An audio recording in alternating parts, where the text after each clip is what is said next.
Apakah kita ada di bawah hukum Taurat? Sebenarnya hukum Taurat itu tujuannya apa sih? Dan apakah masih berlaku pada saat ini?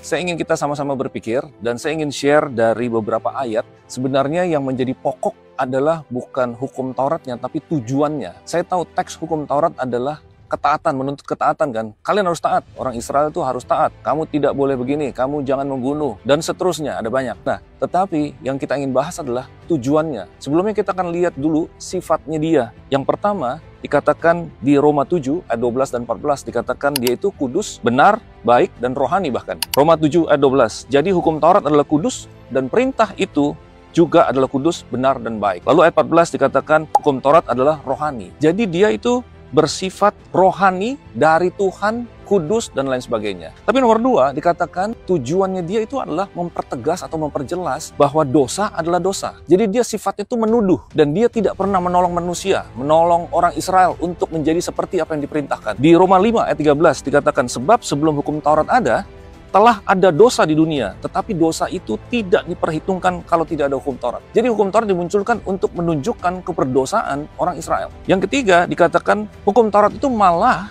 menimbulkan keinginan berdosa. Bayangkan coba, di Roma 7 ayat ke-8, tetapi dalam perintah itu, dosa mendapat kesempatan untuk membangkitkan di dalam diriku rupa-rupa keinginan, sebab tanpa hukum Taurat, dosa mati. Hukum Taurat muncul, malah muncullah keinginan untuk melanggar apa yang diperintahkan oleh hukum Taurat. Kita harus tahu ini, dan saya ambil ini dari Alkitab sendiri.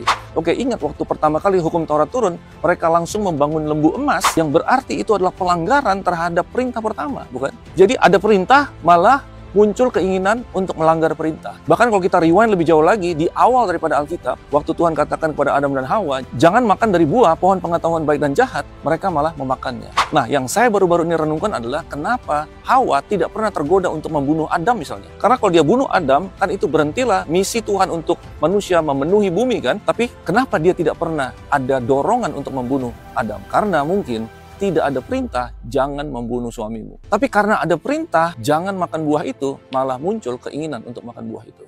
Nah, ini adalah satu poin yang kita perlu perhitungkan setiap kali kita bicara tentang, oh kita harus taat kepada hukum Taurat. Nah, kita jadi tahu sifat hukum Taurat dan tujuan hukum Taurat. Dan yang lebih dahsyat lagi, ada di 1 Korintus 15 ayat ke-56, di mana dikatakan, sengat maut ialah dosa, dan kuasa dosa ialah hukum Taurat. Dalam bahasa Inggris dikatakan, the strength of sin is the law. Kalau hukum Taurat itu adalah seorang pribadi, kekuatannya, ototnya itu adalah hukum Taurat itu. Jadi intinya kita harus tahu tujuan kenapa hukum Taurat diberikan. Teksnya memang mengatakan taatlah, tetapi tujuan dibaliknya adalah mempertegas keberdosaan manusia. Ketidakmampuan orang Israel, supaya mereka capek dengan upaya mereka sendiri, dengan perbuatan baik mereka berhenti, dan selanjutnya mereka bertekuk lutut dan membuka diri mereka terhadap solusi yang dari luar diri mereka sendiri, yaitu mereka disiapkan untuk menerima Sang Juru Selamat. Jadi hukum Taurat teksnya adalah taatlah, tetapi tujuan dibaliknya adalah membuktikan orang Israel itu tidak bisa taat. Dan kalau mereka mengakui mereka tidak bisa taat, mereka akan bertekuk lutut dan menerima Sang Juru Selamat. Jadi hati-hati dengan narasi perjanjian lama